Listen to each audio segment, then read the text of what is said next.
Ndị Igbo ekene m unu. Asị m ka nke echikwelu ya zelu. Anyị si ndụ mmiri ndụ azụ, mmiri atara m azụ anwụra. Asị ọ dịrị mma na eke, dịrị mma n'orie, fọzara mma na afọ, fọzara mma na nkwọ, ụzọ ahịa anọ nke ndị Igbo ji biri. Asị na ya dịra n'Igbo na mma o. Ise ise ise. Dịka o si dị ka agbapụ na ya ọsọ igosi na ya bụ ife anyị ji maka ya wee bịa. Na tupu anyị aga n'iru igosi na ya bụ ife, ọ bụla nke a bụ ụbọchị izu gị, ị na-ejete afụ chanel anyị n'Igbo akwụkwọ ka barụ ka ị like and subscribe ọ. Tinyekwa kọmentị, share ekwe ya, tụsa ya bụ ozi ka ụmụnne anyị dị nọ ebe dị iche iche wee nụ ya bụ ife na-eme n'obodo a. Dịka o si dị, ihe wetara unu tata bụ nnukwu ọpdeti dị oke mkpa. Mma nchọ ka onye ọbụla misie ya, mma nchọ ka ị ga ya bụ ife, ị ga-esi ya bụ ife wetara unu kpasịta maka ya bụ ife na-eme n'obodo anyị nọ n'ime ya. And were ndị Igbo na-azọ drọpụra ya ọnụ kọmentị n'ihe a nwanne anyị nwoke kwuru n'iru akwụkwọ dị oke mkpa ka anyị mara ife iche n'ụdị nke gị. All right, over to you, sir. That Igbos are comfortable. What he's trying to tell you is that, Igbos are not aggrieved. Igbos are not have benefited from the Tinubu's government, and so therefore they should not join the protest. Don't forget that the same Uzodinma in the past have said that Tinubu has solved the Igbos man's problem. That is why they didn't join hunger strike in the past. That is not the reason. Igbos has continued to distance themselves gradually. The zeal to save Nigeria, the zeal to be part of Nigeria, has already died in the consciousness of all Igbos. So we must understand this, very well, that Hope Uzodinma does not have anything to offer Igbos. It does not represent Igbos. It does not speak to Igbos. We know who speaks for Igbos.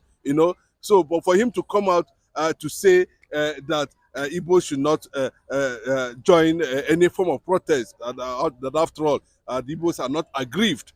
So I don't understand the angle he's coming from. Because that statement for me, I think it's not weighty. It's not something to write home about.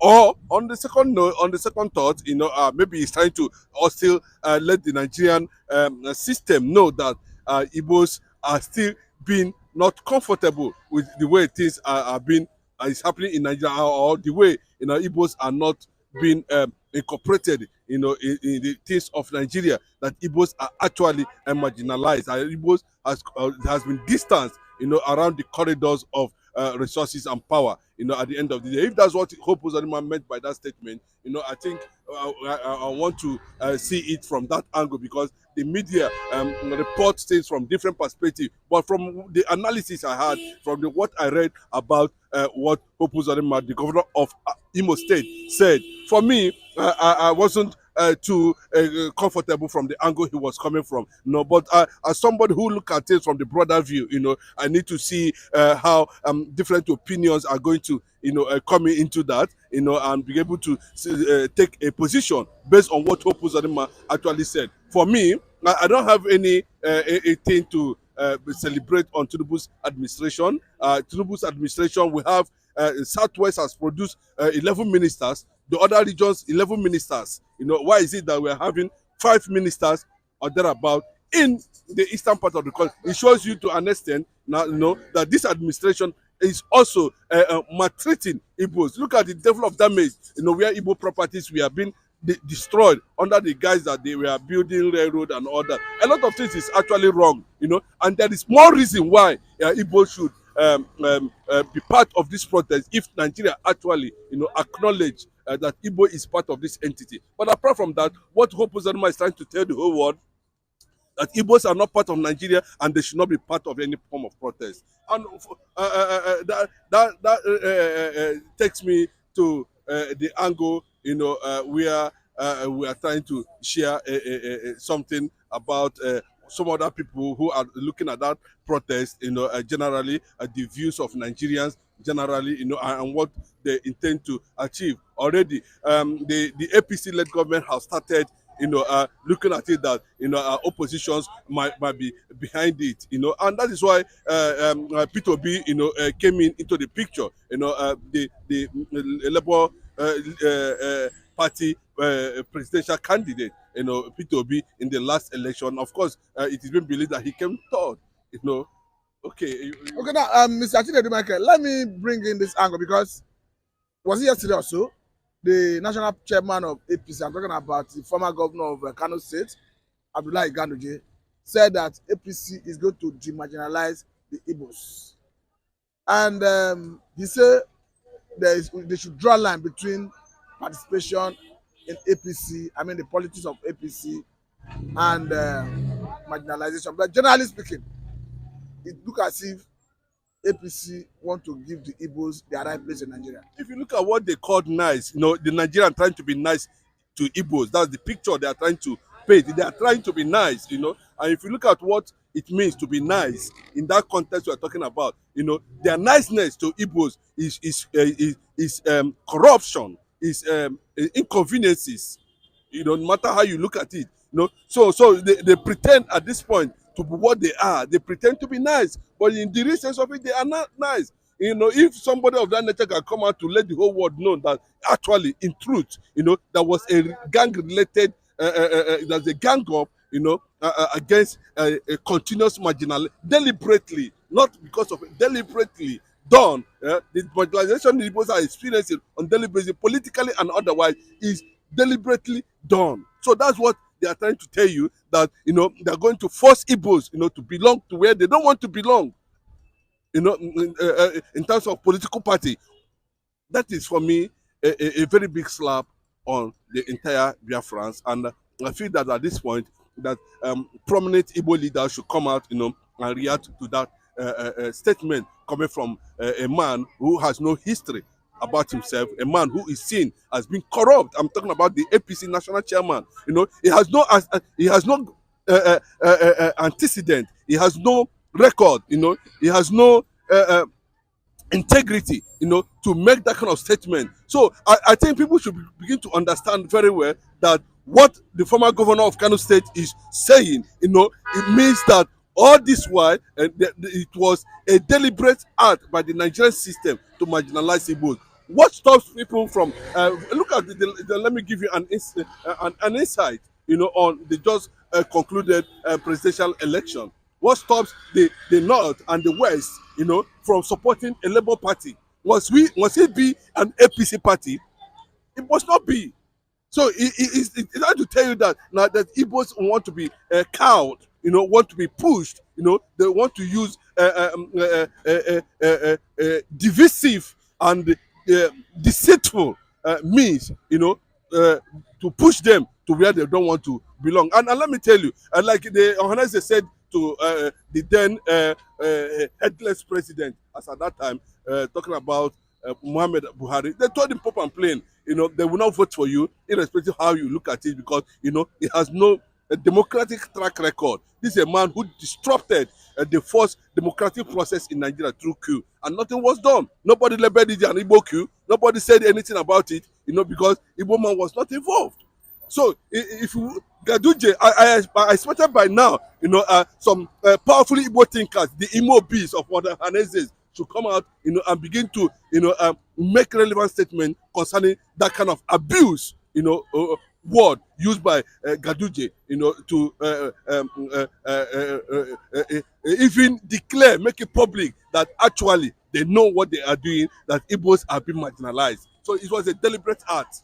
Okay, now let us look at the angle B is coming from, saying whether it's Igbos, Yorubas, Hausas, that they are all justified to join the protest, going by what is happening. We're talking about hunger, food inflation, that everybody is affected. We shall equally look at the angle of people saying that Showore is not justified to lead the protest now. But let us look at Obi's angle first, that everybody is justified to join this protest. Yes, it's one of the very interesting question this morning, because look at, because the Gen Z youths generation, I think one thing, that's one of the reasons why we are always on this platform, trying to regenerate the consciousness. We are trying to reactivate the consciousness of every black man, of every black youth in Africa. That's the essence of us doing this on daily basis.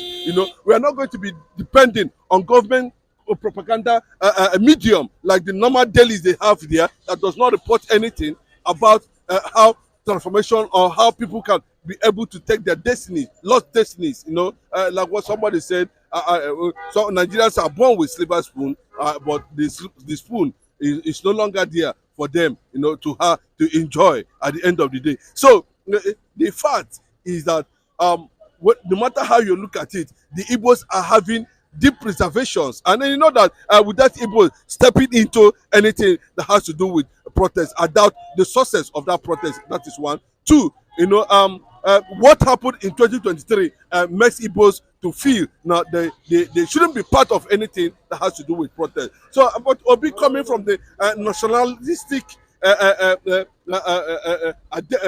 classification, or so coming from that angle of nationhood, as the former president, he have every right to say, because of the widespread reservations against APC-led government, the damage they have done so far, there is need for both major tribes in Nigeria to step out, and ask for the policy direction by this clueless APC government. So, Obi is right, that's what he's supposed to say. But the generality of it is that, what is Igbo's place in Nigeria currently now? Why is it that often and on from every time and then the Igbos, the other tribes, does not support Igbo success has always been individualistic. Anything that has to do with the struggle to survive in the eastern part of the country has always been an individual thing. Look at the massive some projects, infrastructures that are running both in the north, even ministers sharing of states, and you're asking these people to still come and begin to struggle over the survival of Nigeria. But it looks somehow for me, to be honest, you understand. And I think at this point, we should look at it from broader view, because you can see them, they're already in the eastern part of the country, try to deceive, and some political elements in the east to join APC that Nigerians are already rejecting. So that's the mentality. That is why Nigeria can continue to find it very difficult to advance to a level where people, the citizens themselves, can actually be proud of what they have as a country. Well, finally, let us look at the argument that, of course, some school of thought have said it.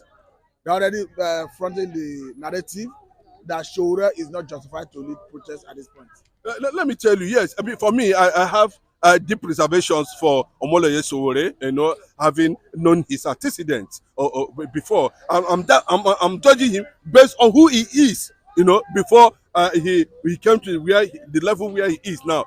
He has been part of the elements, that is operating today in Nigeria. We saw how they used him against Jonathan's government, and Nigerians can never forget Omoloye Sowore for being part of that propaganda that destroyed one of the best leaders who should have experienced in Nigeria. That is my own reservation against Sowore. And secondly, most of the things he organizes, we don't tend to see the impact of it always. When he came up with the revolution now, we couldn't see anything. We couldn't see any impact. We couldn't see anything indicating that, he has been financially pacified. At the end of the day, the government can operate in any disguise. And Sowore is one of the factors we don't want to see in this protest at all. We don't want to see anything that has traces with Sowore. For now, you should just step aside. If you have any moral support you want to give. But we don't want to see him, because, at every point Nigerians want to move forward. This kind of revolutionaries, we don't understand what their plans are, will come up and create a shadow presence, and before you know, they disappear. Is it not in Nigeria? Is it not in Nigeria? No, see, it's not a matter of being in Nigeria. If you are in Nigeria now, what is the factor of your level of contribution, given your position, you claim you are?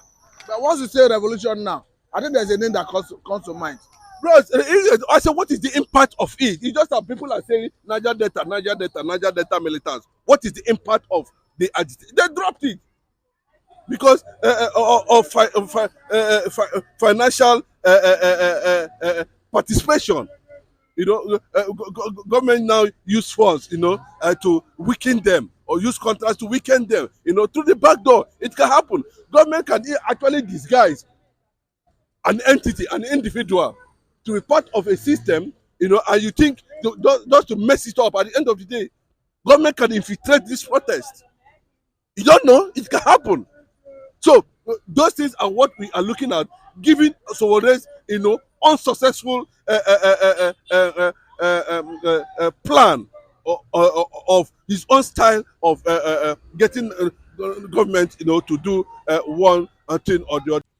Ndị be anyị ekenekwanụ m unu dịka unu si wepụta oge unu igekwa ya bụ ife nnukwu ozi dị oke mkpa eji maka ya wee bịa n'iru akwụkwọ na Igbo midia bụ ebe anyị si wee na-wetara unu ya bụ nnukwu ozi dị oke mkpa gbasịta maka ihe na-eme n'obodo anyị nọ n'ime ya, ana gbasịta maka nnwere onwe ndị Igbo na-azọ, ana gbasịta maka Maazị Nnamdi Kanu's ladies.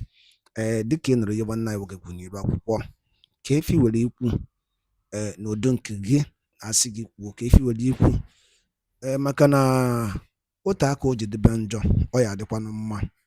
Ọkwụ na aghọta ụmụnne m, achọrọ m ka unu tinyere anyị alụ nke unu ife unu chere n'iru akwụkwọ, ikwucha ya bụ ife kapa arụsie ya kwurute ụmụnne anyị ndị ọzọ ntị daalụ rinne na ụmụnne m bụ ọma na-ege ntị. Anyị na-ekene ndị nnekunu si na-esonyere anyị, anyị siri unu ngwa nke mesịa n'ụmụ Igbo.